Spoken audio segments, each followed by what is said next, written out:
moderator for the town and calling the town meeting, annual town meeting to order. Notice The moderator, a point of order. Chair recognizes. Whereas all of us here are fully aware of why, it is moved that we spare you the need to read the call of the meeting. I call for a second.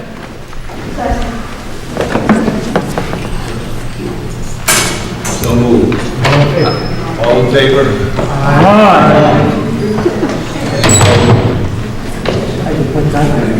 I will state, without reading the notice, that the notice was published in the New Haven Register on May 4th, 2017, and proper notice was given, and it was posted on the town signpost by the town clerk on Friday, April 28, 2017. And I'd like to...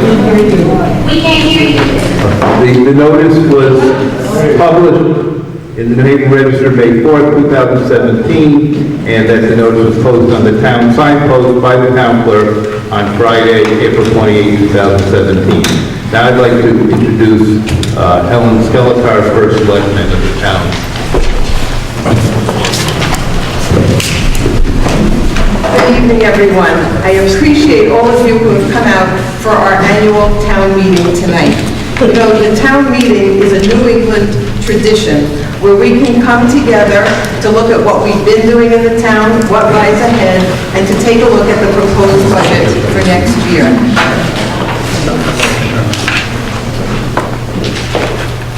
Woodbridge is a very special place that we call home. It's a historic town with a bridge to the future. In our small town, we have so much to be proud of.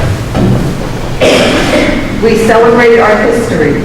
Woodbridge was founded in 1784, and we have a historical society of volunteers who help us learn about our past through preservation of the Darling House, many activities, and so much more.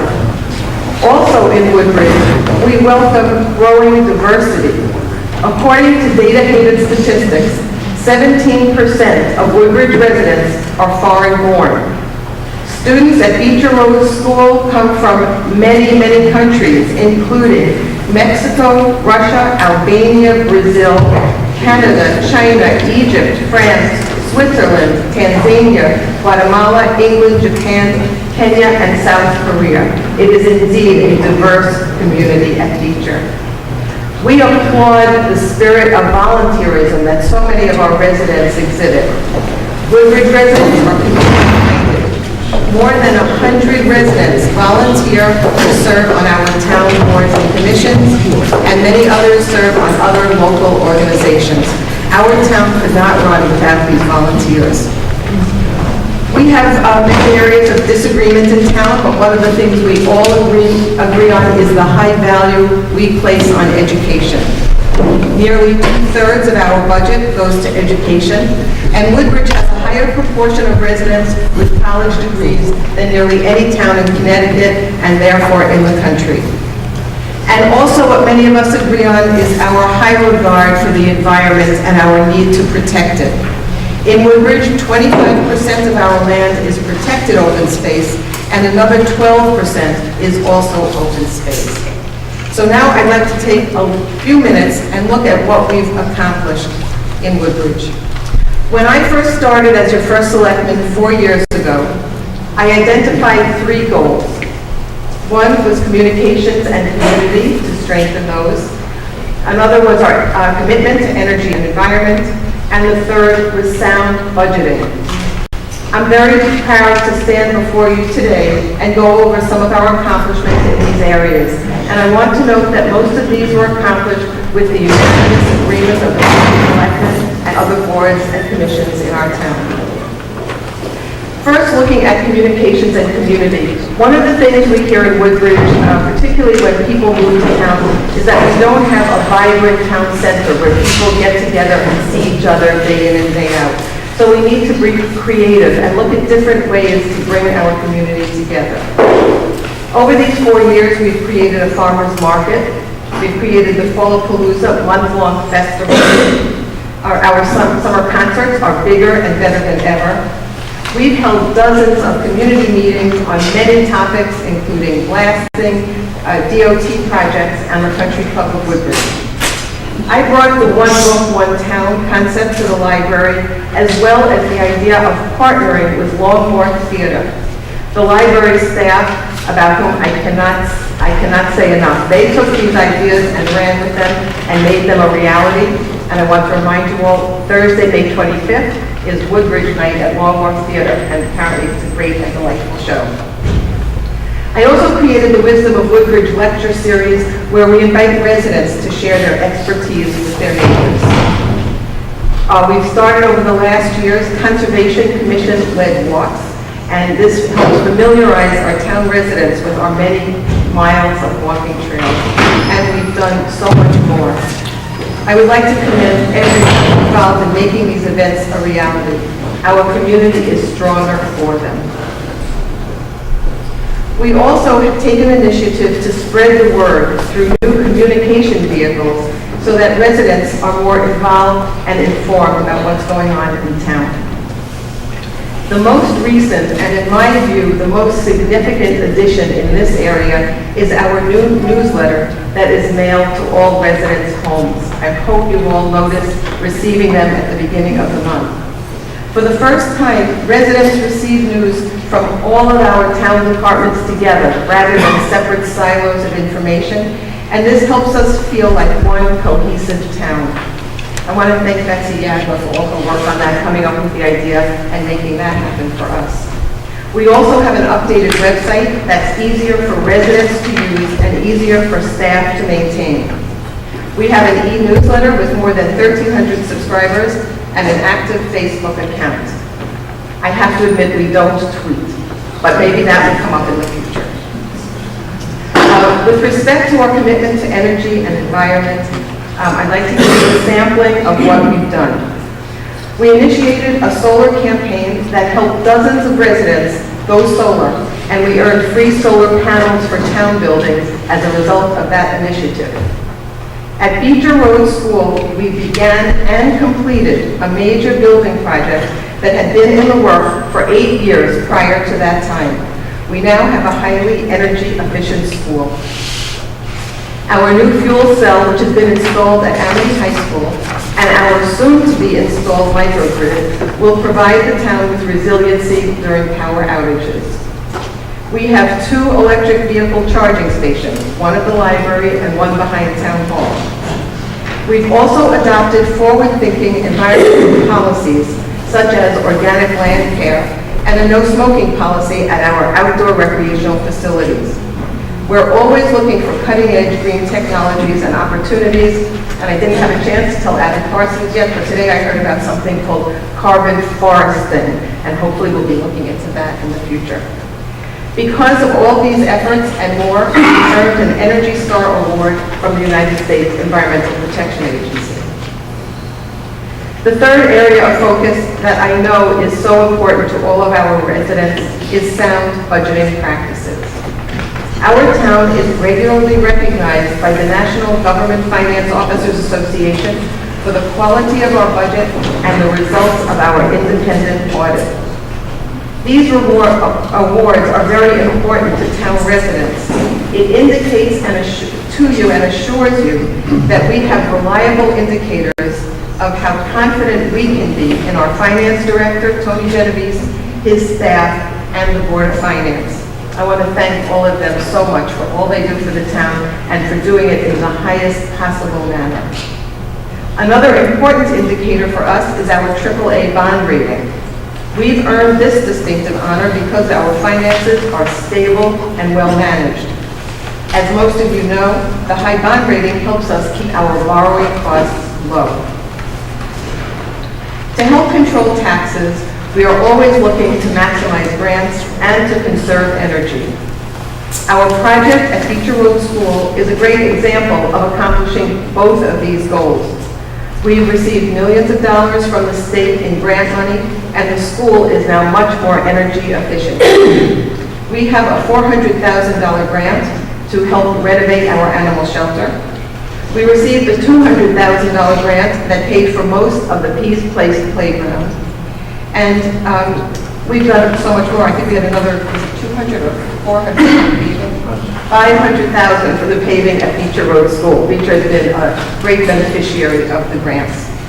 We work on conserving energy because we want to be good stewards of the environment, and at the same time, it helps us save money.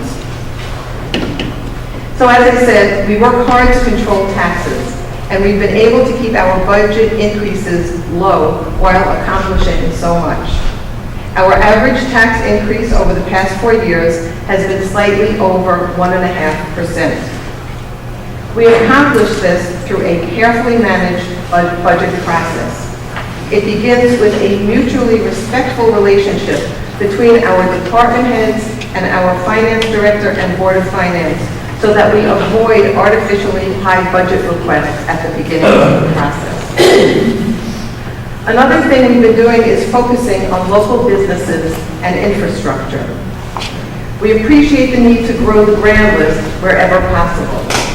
In Woodbridge, we have a very small commercial area, and approximately 90% of our grand list is made up of residential property. I've taken a multi-pronged approach to make our town more business-friendly. We're supporting our local businesses by promoting them and providing networking opportunities. And we're looking to enhance our business district through a wayfinding signage program, making the areas safe for bikers and pedestrians, alleviating traffic congestion, and reviewing zoning regulations. A budget is a policy document, and where your tax dollars go reflects the values of our town. We strive to provide the high-quality services our residents rely on and expect while controlling taxes. In this regard, talking about our values and our budget, education represents nearly 2/3 of our town budget. The budget also covers our public safety departments that keep us safe, our Public Works Department that maintains our roads and public spaces, and our Library, Human Services, and Recreation Departments that provide important health, cultural, and social programs to our residents.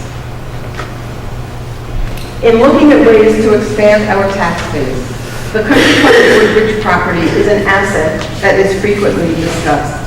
We are still paying down the $7 million loan that we took out to purchase the property, and overall we've spent about $11 million on the Country Club property.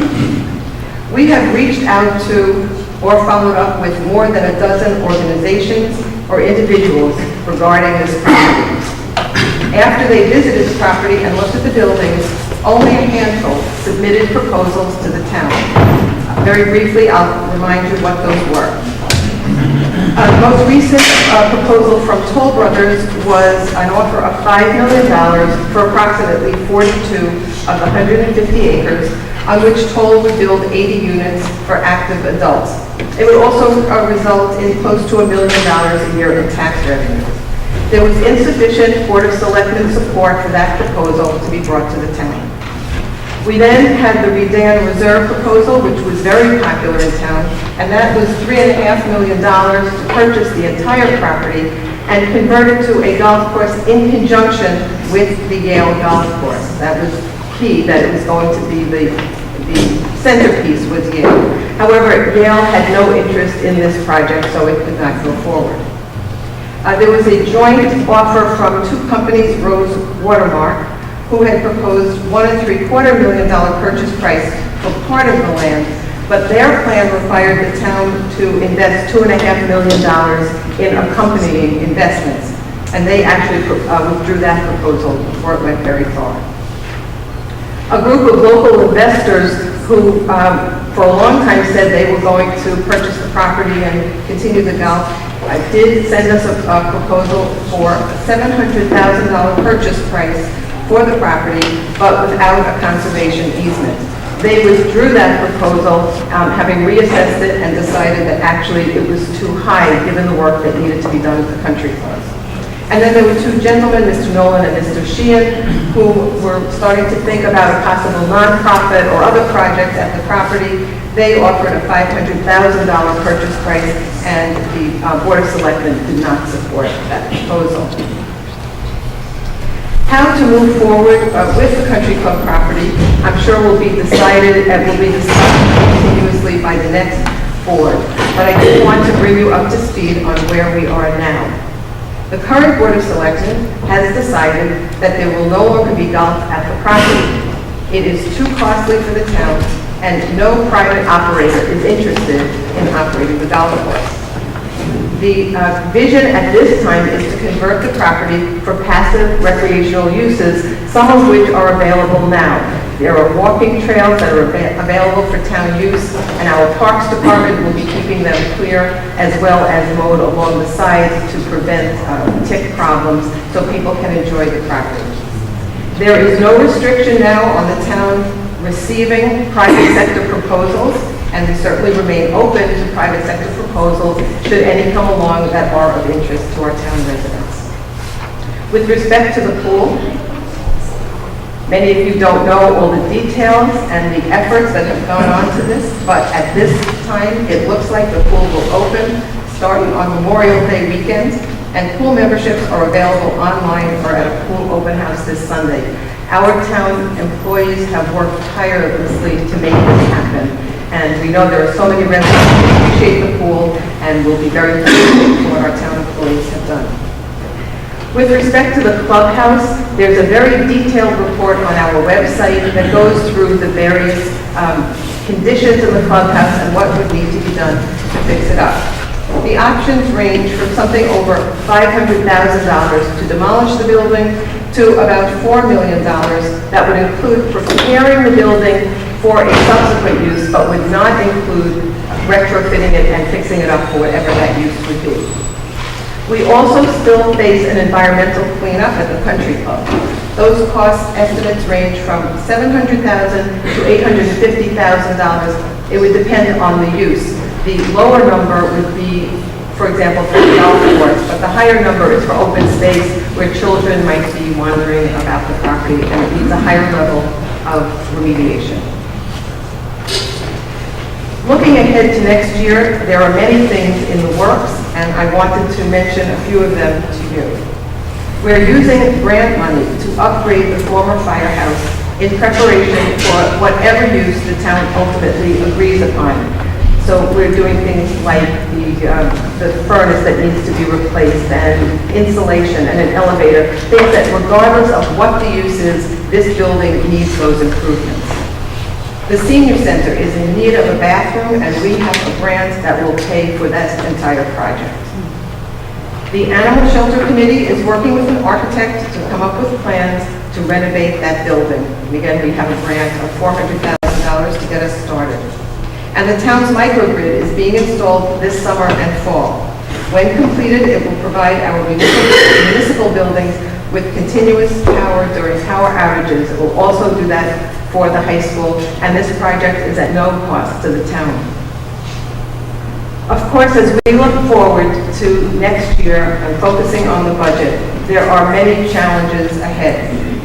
Our health insurance costs are on the rise, as they are in many towns and businesses throughout the state. The state budget is still unresolved, and the state is facing serious financial difficulties. That is an ever-evolving picture, and one that we don't have a final decision on yet. And of course, there are always unknown contingencies and problems that arise. What I'd like to do now is turn this over to our Finance Director, Tony Genovese, so he can go through with you the proposed budget for next year and the changes from the preliminary budget.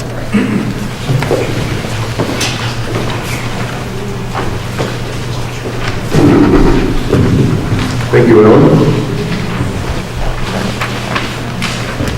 So the budget process actually began back in September of this past fiscal year, when the budget requests were prepared by departments and commissions. The capital budget actually starts first, and what followed were countless meetings throughout the following 9 months, including the preliminary budget hearing and tonight's annual town meeting. There's this timeline which explains the countless hours put in by department heads, boards, and commissions.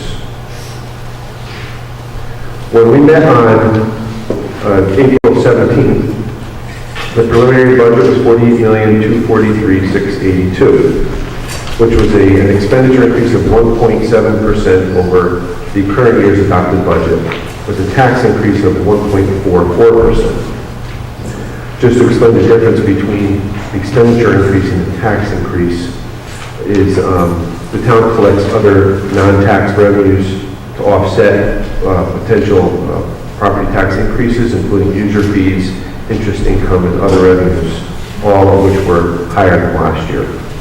So as a result, you have a 1.44% tax increase. Following the preliminary budget, the Board of Finance met to recommend a budget to this town meeting.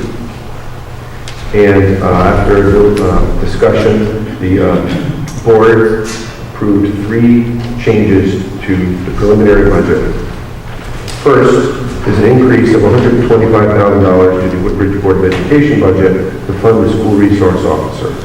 So you can see that the budget for the Woodbridge Board of Education is increased from $14,218,502 to $14,343,502, and that's an increase of $125,000. Again, that's for the funding of the school resource officer, which came up at the preliminary budget hearing.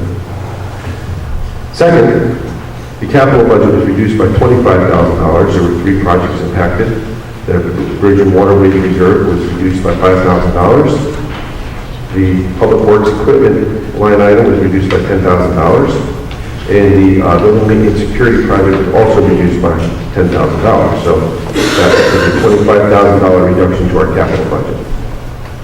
Last, the intergovernmental excess cost grant revenue from the state of Connecticut was increased by $100,000, which is in reflection of the increased special education costs that the town is facing.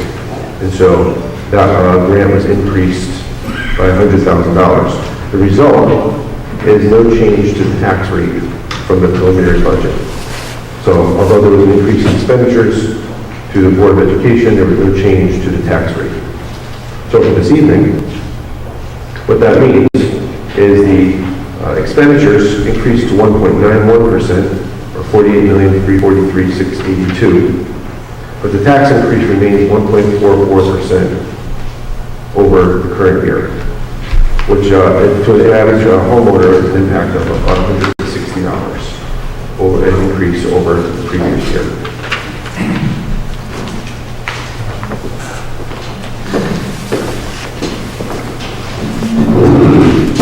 Thank you very much, Tony, and thank you to all of our department heads, many of whom are here this evening, our finance department, the Board of Finance, the Board of Selectmen, for all your work crafting this budget for the town. In my 4 years as first selectman, I've learned what a collaborative process this is and what a difference it makes for the town. This is my last annual town meeting, and I'd also like to thank my colleagues on the Board of Selectmen for all they have taught me and for their work on behalf of Woodbridge and its residents. And of course, thank you to all our dedicated town employees, our generous town volunteers, and our engaged town residents. You make Woodbridge the special place it is. And finally, congratulations to my good friend and colleague, Beth Heller, our incoming first selectman, and congratulations to all the men and women who are elected to our boards and commissions. We are very fortunate to have people of this caliber serving our town. And now our town moderator will continue and conclude the business of the meeting.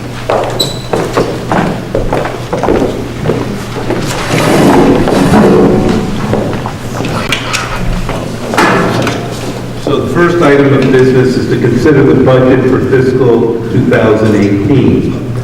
According to section 6-2H of the Charter of the Town of Woodbridge, each and every recommended budget item shall be considered, and that the budget as recommended by the Board of Finance shall be deemed to have been appropriated unless the sum is increased, decreased, or eliminated by vote of the town meeting with not less than 250 eligible voters present and voting, and 60% thereof required to carry any motion to increase, decrease, or eliminate any item. No recommended budget item may be increased to an amount greater than the original request for appropriation.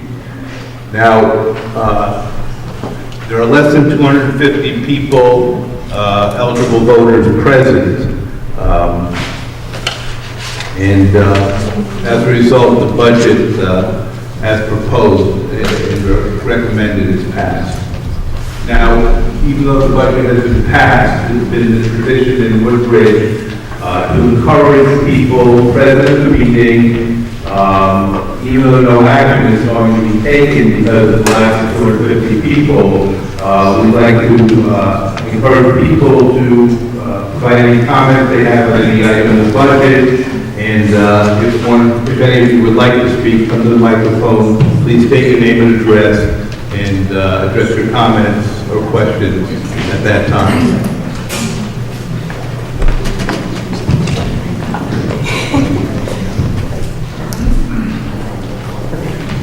Hi, my name is Margaret Hamilton, 28 Park Lane.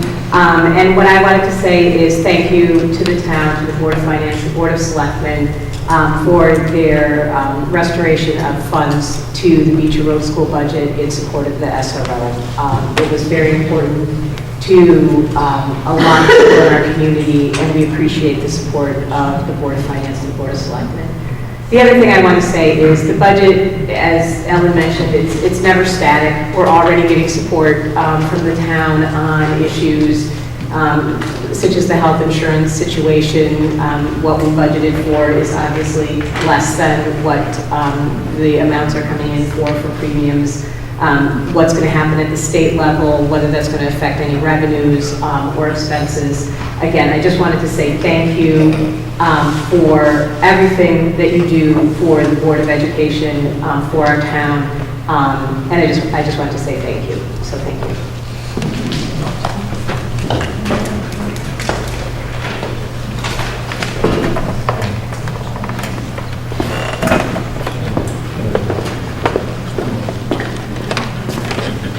Bill Seaton, Cornhill Road. First of all, thank you, Ellen, for making the country club already for us tonight. Just in case people don't know, the rates this year: single membership is $330, couples $550, family residents $770, single non-resident $550, non-resident couple $660, family non-resident $990. I didn't want to get too excited because last year someone came and told me I was a little too excited when I announced them, but whatever. Okay. I must have been in the car for 10 hours, so I'm a little tired. I do want to echo also Ellen's comment about the town workers. Brad, Carlos, and Bobby, if I left anyone out, I apologize for that. I guess the phrase I'll use here is whether it be the flooding in the library, the flooding in town hall, or whatever other projects seem to get thrown their way. When the chips are down, they're there to do what needs to be done, get it done. I'm just so impressed with how quickly, under the duress of the short notice they had to work with, rather than going out and hiring the pool company to take the cover off the pool, they went off, they did it on their own in the pouring rain. Just fabulous the work that those men are doing and making themselves, being able to keep everyone happy in town at the same time. So just really huge effort on their part. I really appreciate what they've done to make it happen. They literally, the day when Brad told me he was taking the cover off the pool that day, or actually said it was the next day, he did it that day. He saved us 2 weeks. He literally saved us 2 weeks by doing that. I applaud him for that. And the last thing is, I guess we will have news on the pool director. There's one last piece of documentation that needs to be completed, so I really can't share the name, but I appreciate the efforts Tony and John and Andrew did in the interview process, and I think you'll all be pretty happy when you hear the results. Thank you very much for your support. Help us get there. It's been quite a process for all of us.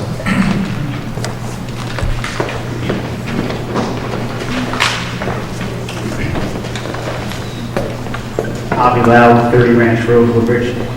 Just 2 points I wanted to bring up. Unfortunately, there's not enough people here to support this, but while I appreciate the $125,000 that was reallocated to the school for the SRO, it still leaves $75,000 off the school budget.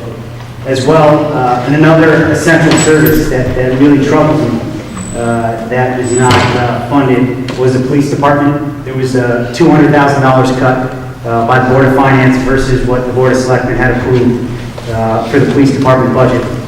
That's a town essential service. And again, like I said at the last meeting, for the entire Board of Finance, it's not your job to say what an essential service is. Mr. Gingoletti, actually, you don't pay a little attention to me because I'm a taxpayer. I've heard your story. Oh, you've heard my story. You know, you're despicable. I'm sorry. He has to have respect. Why? I'm sitting here, I'm looking at my notes. Why do I have to respect you? You don't respect me. I do respect you. Oh, yeah. Look, finish your speech, please. I didn't come up here to make a speech. Oh. My only point was that the Board of Finance, as per the definition, takes essential services and finds out how to pay them. That was my only point. And I'm hoping with the new administration, we find a Board of Finance that works with the town departments, the essential services in town, and finds ways to fund them. It's not always easy. It's a major issue when the police department, an essential service, gets cut. And unfortunately, it brought us to the last meeting, and it brought us for all the comments from the last meeting, because one of the things that were cut was the SRO.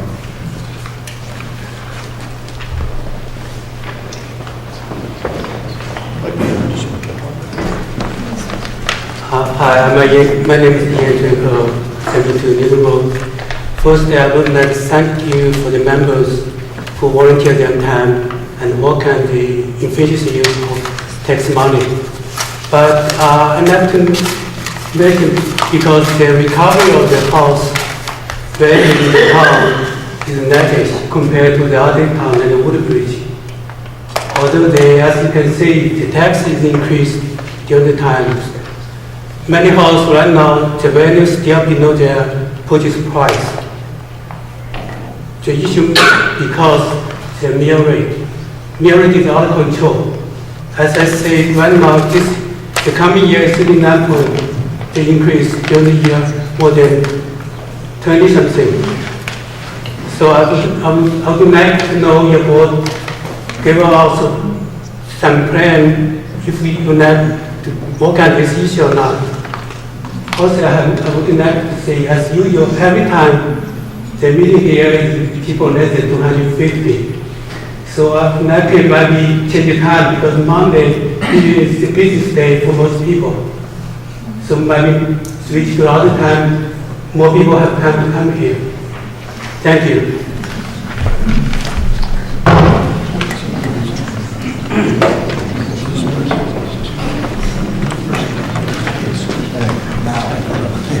Michael Luther, Norfolk Road.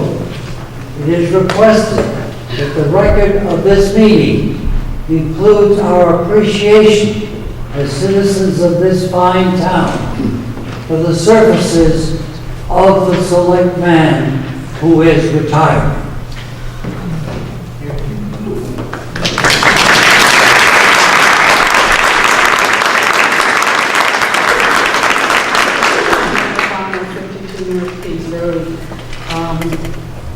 I appreciate and recognize all the hard work everyone does in this town. And I know moving forward, I would just like to say, I believe our mill rate, we talk about percent increases, and I know everyone works hard to hold it, but our mill rate approaching 40 is dangerously high. We are competing now with New Haven, where before it was pretty easy to sell commercial real estate leases and all because it was cheaper to be here. At one reason, but an important reason. It doesn't hold true anymore.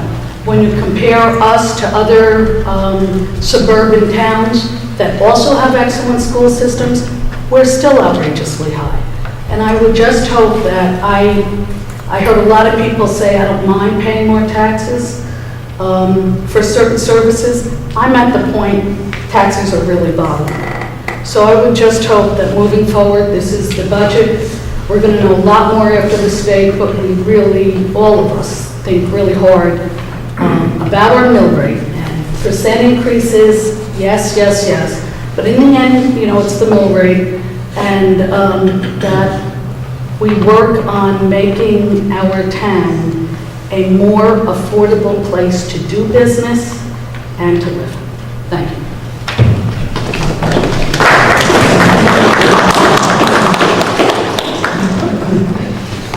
This is just a comment. I'm Alan Davidson, Edgehill Drive. In 2013, the federal government did a susquetation where they took away federal monies from the states and the towns. And the idea was that the states and the towns will then decide whether to pay for these services or not. And that's where we are now. The towns are under financial trouble. The state is under financial stress because the federal government stopped financing a lot of the things that we want. If we want them, we're going to have a higher mill rate. If we don't want them, this is our decisions. Thank you.